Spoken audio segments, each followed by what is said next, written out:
ॐ घं गणपतये नमः।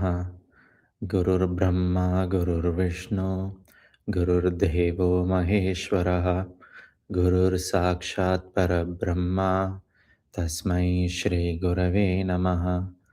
ॐ परब्रह्मणे विद्महे शिवतत्त्वाय धीमहि तन्नो मोहन प्रचोदयात्। Namaste, everybody. A warm welcome to one and all.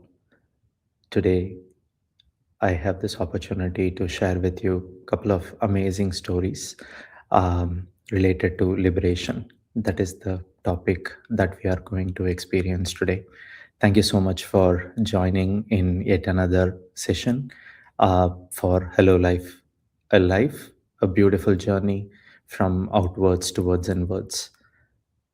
The principal shloka that we would like to experience today and witness today and celebrate today is Dhyana Moolam Gurur Murti Puja Moolam Gurur Padam Mantra Moolam Gurur Vakyam Moksha-mūlam Gurur kṛpā. The first part, Dhyana Moolam Gurur Murti. Through meditation, you get to have the witness of Guru's face, or you get in touch with Guru. Puja Moolam Gurur Padam. Through worship, you get to reach the holy feet of your Guru. Mantra Moolam Gurur Vakyam. Through chanting, you get to experience Guru's teachings and sayings. Through constant prayers, Guru starts talking to you. He starts delivering messages. He does satsangs. You get to listen to him. Moksha-mūlam Gurur kṛpā.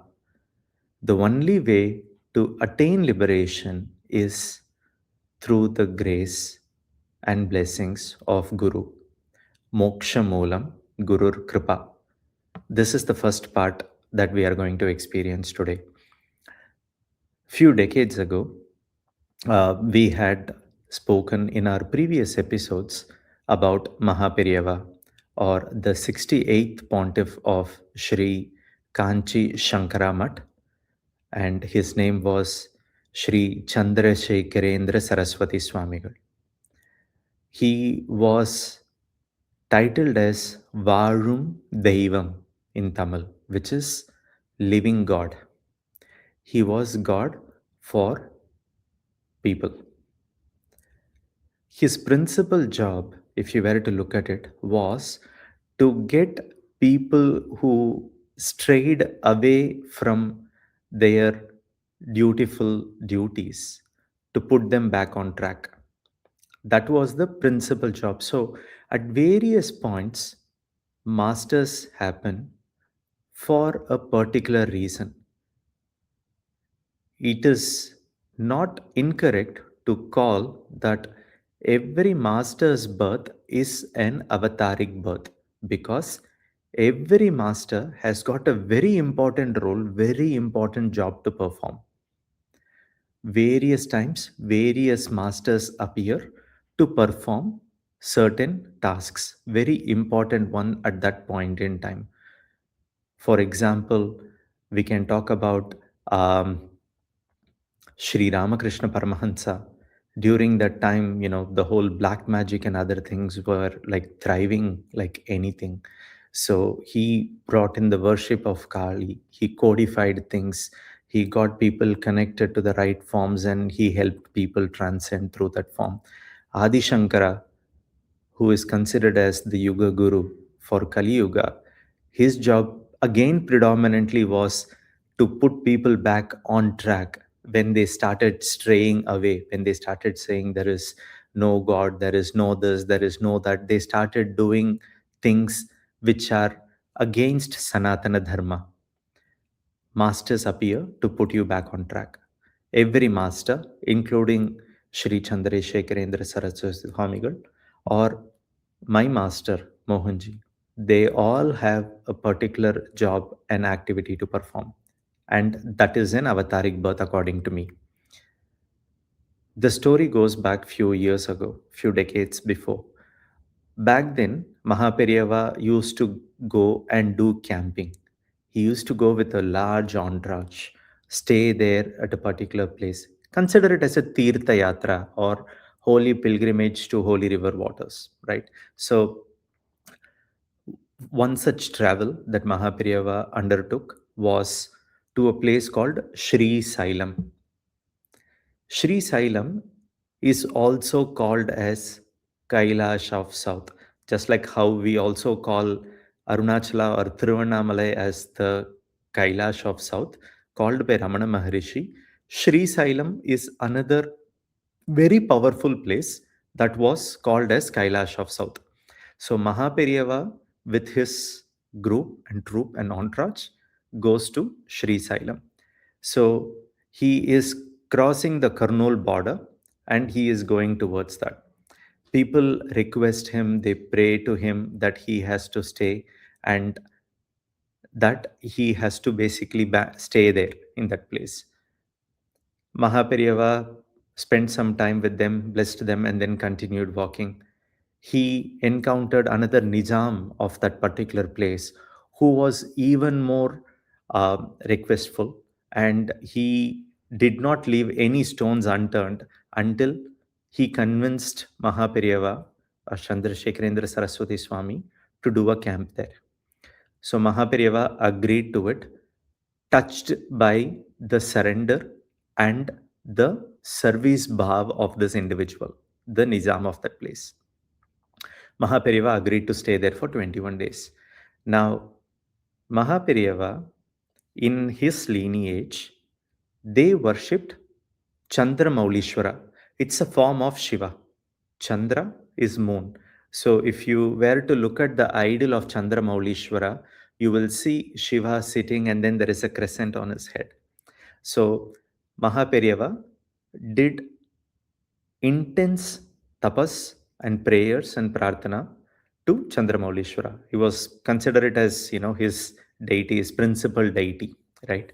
So when Mahaperiyava does that ritualistically, it involves very elaborate, detailed steps of puja based on agama or principles that was codified in the Kanchi Mat lineage path.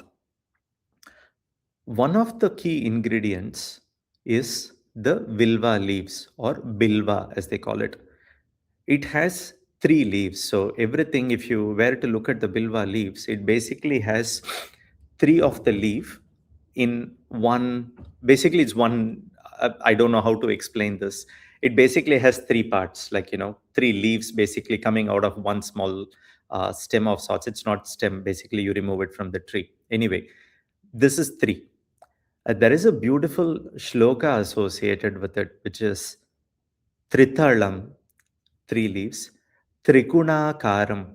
We all have three gunas, right? Sattva, Raja, Tamas. Trinetrancha, three eyes, two eyes, and then the invisible third eye. Traya Yugam. Trijanma, three births. Papa Samharam, Eka Bilvam, Shivarpanam.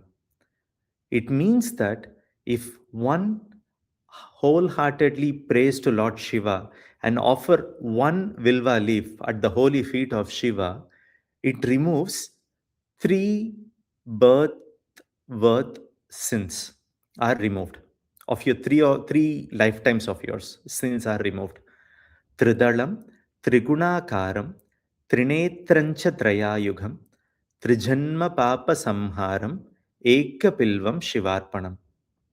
If any of you are ardent Shiva devotees, or if you have Vilva tree around, please take this opportunity to use Vilva leaves in your worship. Pray wholeheartedly, offer it at the holy feet of Shiva, and pray for Shiva to liberate you from lifetimes of sins and whatever that we have committed, all the impressions be removed, and we attain liberation. So, Vilva leaves were essential. Everyone in the village started searching for Vilva leaves. Nobody could find. Every morning, Mahaperiyava took bath, sat there, started doing Chandramaulishwara Puja, and it takes until noon time. It was a very elaborate procedure, and this was one of the key ingredient. Nobody could find. It started getting darker, the night dawned, and then the next day morning happened. They were waiting, Mahaperiyava was waiting, and obviously everybody tried, including the Nizam who invited Mahaperiyava. They all tried, nobody could find it. Then, out of nowhere, there was a bag of Vilva leaves there. Mahaperiyava was very happy. He performed the puja. So Mahaperiyava stayed there for 21 days. Day 1, somehow miraculously, there was a bag of Vilva leaves. He performed the puja. Day 2, same thing happened. Day 3, same thing happened. Day 4, same thing happened. Mahaperiyava was very, very happy. He was like, who is this person who is getting me this Vilva leaves every day? Nobody spotted across all those days, right? 5 days have gone past. Nobody could spot who is this person. Okay. Sixth day, Mahaperiyava says, I want to see this individual who is bringing. Please bring him near me. Now, the people were waiting eagerly. Around the same time, there was a 12-year-old boy who brings that bag, drops it, and tries running away. The people, the devotees of Mahaperiyava, caught him. He was a person who was at that point in time considered as a lower caste individual. He was a cow herder. He was herding cows.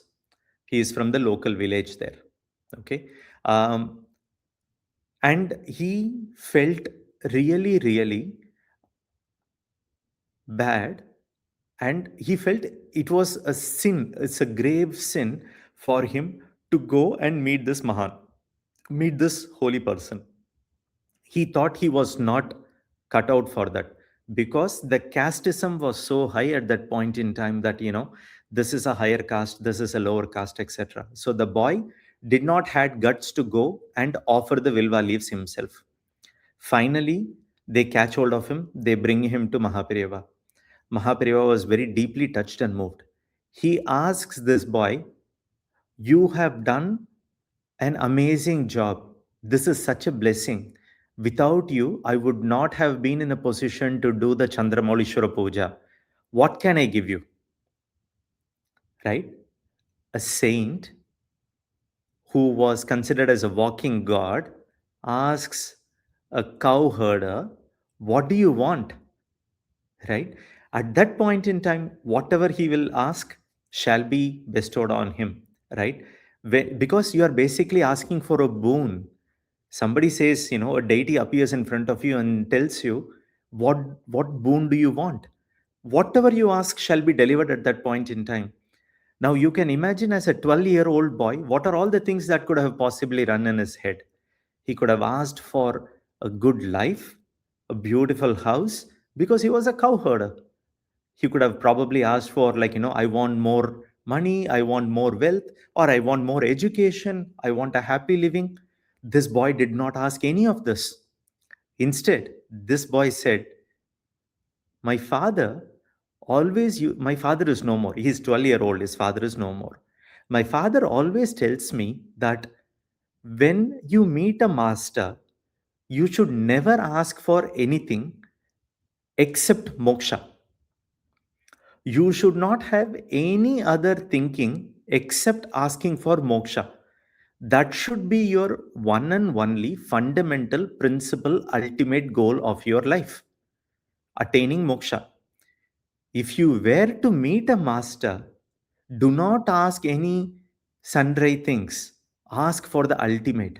Ask for liberation. Mahaperiyava was deeply touched. He was moved by this 12-year-old boy who had this amazing clarity in thoughts. And he said, Tatastu, may that happen. Then the boy continued serving Mahaperiyava for the remaining time that he was there for the camp, 21 days. 21-day camp was over. Now Mahaperiyava was getting ready to leave. The whole village came together. They stood there and they started crying. Because it was a celebration for them. A great saint set his foot on the holy soil there, spent 21 days, right? Everybody enjoyed the moment.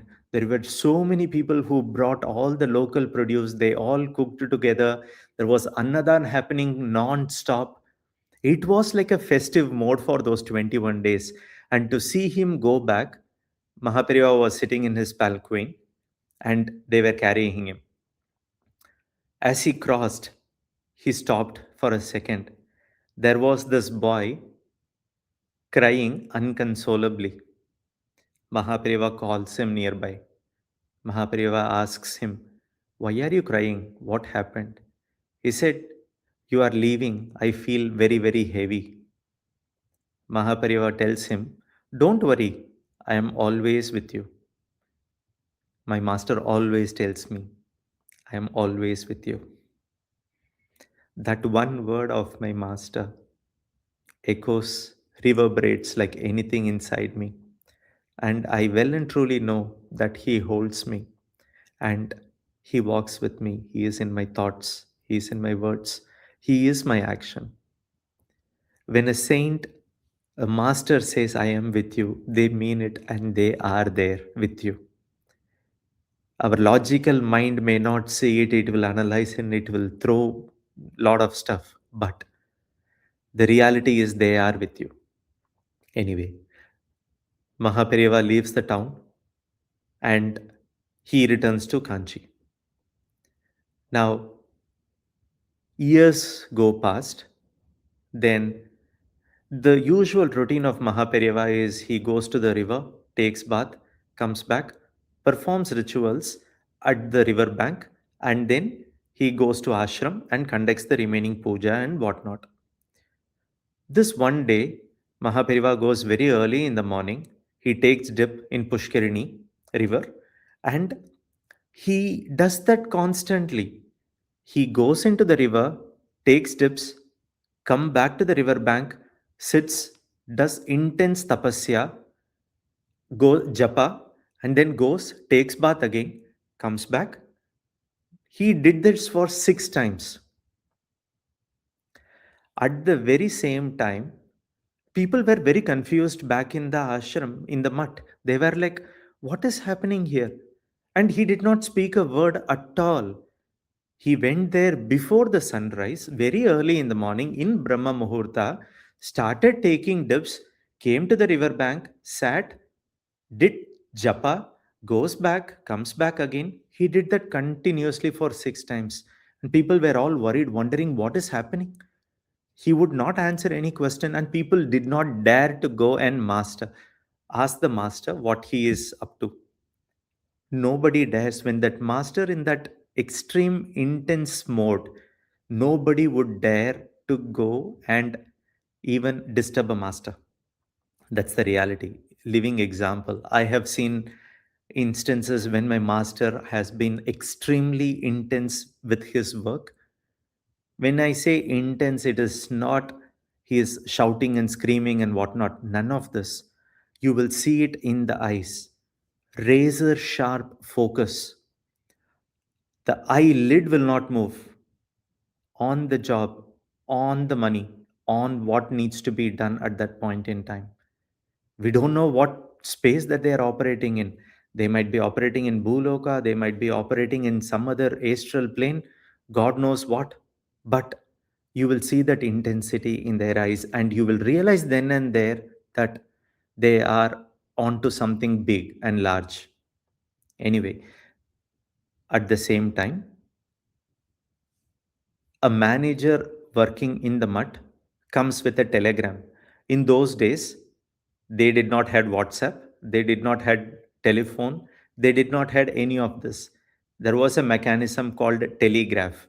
I'm not sure how many people would still remember. Old people, I'm getting older as well, would remember telegraph and telegram. So telegram comes. And this person, it was addressed to Mahaperiyava. So the manager takes it, goes to the river bank. Now, even before this telegram could be opened, Mahaperiyava asks this manager, do you recall we went to Sri Sailam once? We stayed in a Nizam's place. There was one boy who religiously brought vilva leaves for me. That kid is no more. If you remember, he asked me one thing that he wanted. He wanted liberation. He had 6 more lifetimes to live. But he asked me what he wanted. I have to deliver it. That is what I was doing. Now he has reached the holy abode of Vishnu. He has reached Vaikunta, were the words of Mahaperiyava. And then they open the telegram, they see this message that the boy is no more. Just look at the compassionate aspect of the Guru, the master, of a cow herder who needed nothing. All he did was religiously drop vilva leaves. And when the right moment came, he asked the right thing to the master. He wanted nothing but liberation. And the master is compelled to deliver that, because nobody returns empty handed when they go to a master. This is a lesson for me. My father would always tell me, when you go to a temple, when you see a seer, because my father used to take me to various masters like Kanchi Mahaperiyava or a few other masters living at that point in time. This was way back in 80s and 90s. My father always taught me to have deepest reverence for the gurus and seek nothing. No, no, no sundry things. Nothing about pleasures of life. Always about the highest. As a young boy, it was something that was, always brewing inside me, and it continues to, uh, you know, grow and grow, because those worldly things will perish one day. What will not perish is that ultimate truth, striving for that ultimate truth. The boy got it. Mahaperiyava delivered it. They did not look at eligibility, they did not look at any aspect. They promised, a promise had to be delivered, a promise was delivered. I have personally seen this with my master, Shri Brahmarishi Mohanji, doing exactly the same thing. Back in 2021, he had a very ardent devotee slash disciple of his from Australia, the place where I come from. She was very deeply connected with Mohanji, and she would be the first person to sign up for any program that Mohanji does. She would be the first person to sign up for any pilgrimage that Mohanji does. You name a pilgrimage that Mohanji has done, you will see this person's name also part of it. She was so intricate, she was so intimately connected, she was so devoted to the master. Even I have many a times asked her, where do you get all this money from? Why are you being crazy attending every single program, every single pilgrimage? Why not save some money? Her answer always would be, I don't know. There is a call from my master, I am going. I call her, you are my crazy sister. She was my crazy sister. Hands down, she was one of the most craziest person, but one of the most purest souls I have ever come across in my life. I would not have met more than 3 or 4 times physically, yet the connection that we both carried was something that I could never ever express in words. Anyway, COVID happened. 2021 February, we were doing a program in Turkey. She was still in Australia. She was still stuck in Australia. And She sends a message to Mohanji saying, I want to come to India because my mom is sick. Mohanji was telling me, don't ask her to come. If she comes, she won't be able to return. I thought he was only referring to the COVID case at that point in time. And I tell her that. She is like, no, I have faith. I have to be with my mother. Mohanji says, okay, if that is her faith, so be it. Tathastu. Out of nowhere, she got a visa to travel to India. She spent good time with her mother. While she was there to look after her mother, her health started deteriorating. She was diagnosed with stage 4 ovarian cancer.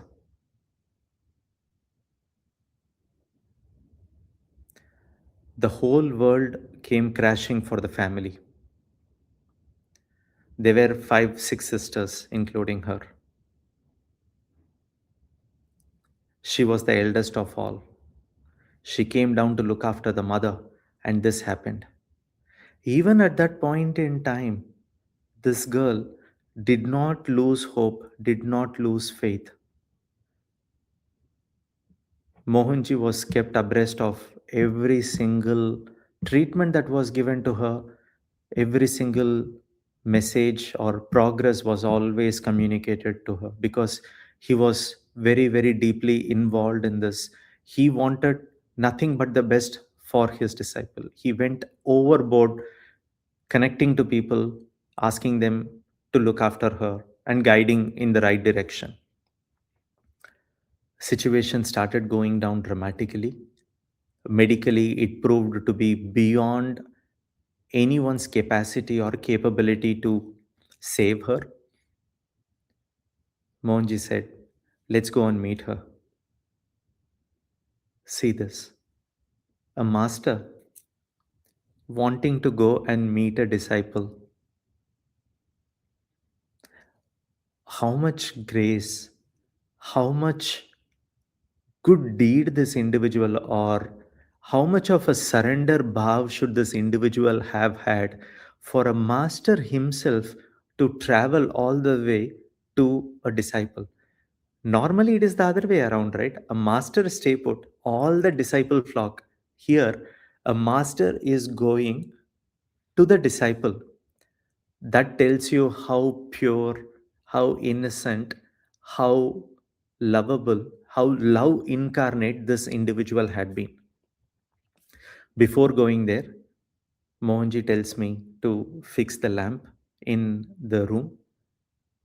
I see the lamp, it is almost gone. It was just the last bit of flicker staying there. And Mohanji tells me, that's the state of Sonia Gandhi. We take a flight from Bangalore to New Delhi. We land in the airport. As soon as he sets his foot on the escalator, he has a back spasm. He is unable to walk. Intense pain. He did not show that at all. While it may, at a surface level, think as if there was a misstep or whatever, the reality could be totally different. He had started taking whatever that he had to, just like how Mahaperiyava started taking dips in the holy pushkarani and started doing japa. We drove straight to her home. When we entered that space, it was all very dull, Europa there, very, very dull moment. As soon as Mohanji entered, there was a huge smile on her face, as if she had been waiting for that. Before going there, we had a beautiful idol of Shirdi Sai Baba, who she considered as her grandfather.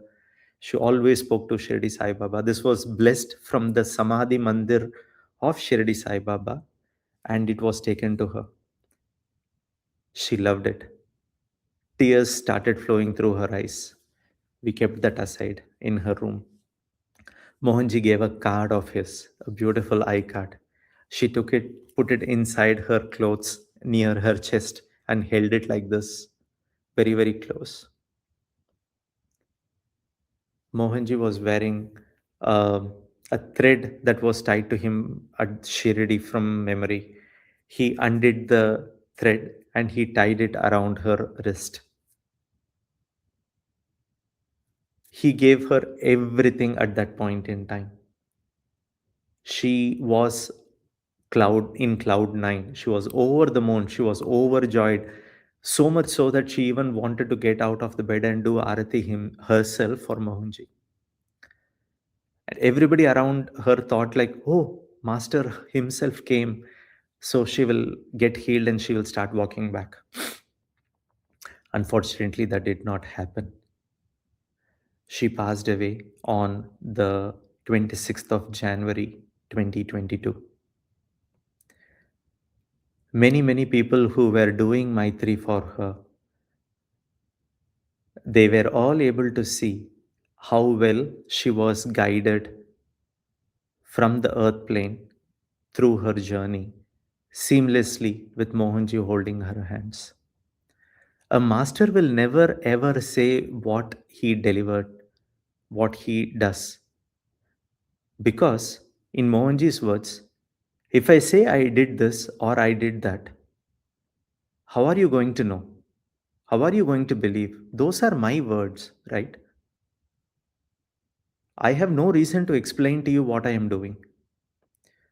Have faith, things will happen. Because, just like how Jesus Christ said, may the faith heal you. All we need to have is the faith in the Master. And as Shirdi Sai Baba says, Shraddha Saburi, faith, surrender. These are the two ingredients that is required for one to attain the highest in their lifetime. Shraddha, Saburi. Nothing but these two. So, this way, Sonia Gandhi was given the ultimate by the Guru. She did not ask for anything. She did not even ask for liberation verbally. I have not seen that. But the connection aspect was crucial. A master himself went and delivered, held her hands, gave her, showered her with love, unconditional love, as they always have been. So, my key takeaway from these stories when I experienced this was at every point in time, because I don't know when the door of death is waiting for me. I'm not going to sit and prepare for that or get worried about it. But if I were to constantly pray, keep nothing but my Guru's face in my heart. When I close my eyes, I see my Guru. When I breathe, when my heart beats, I see my Guru. I feel him all around me. When I see me being an instrument for doing his work, that is all that is needed. Then I am preparing myself for the journey any which ways. Then it becomes his responsibility to take me to wherever he has to take me. So, Shraddha, Saburi, and if and when you have an opportunity, if any master ever asks you, what do you want? Ask for liberation. There is nothing higher than that you could ever ask for. And lastly, if there is a Vilva tree, or if you could source Vilva leaves, please, if you can chant the mantra, great. If not, at least pray to Lord Shiva to liberate you from everything and offer at his holy feet. If you can chant the mantra, then it is Tritalam, Trigunakaram, Trinetrancha Trayayugam, Trijanma Papa Samharam, Eka Bilvam Shivarpanam. This is the mantra. I'll put this in the comment as well in case if anybody would want to experience it, learn it, chant it, and offer it to Shiva. With that, I conclude today's session. Thank you everyone for joining. And as always, everything that came through me today is not from me, rather the source, my master, my breath, and my everything.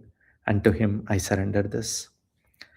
Kayena vacha मनसेन्द्रियैर्वा बुद्ध्यात्मना वा प्रकृते स्वभावात् करोमि यद्यत् सकलं परस्मै नारायणायेति समर्पयामि. Mohanji Charanam Sharanam Prabhati. Thank you so much, everyone.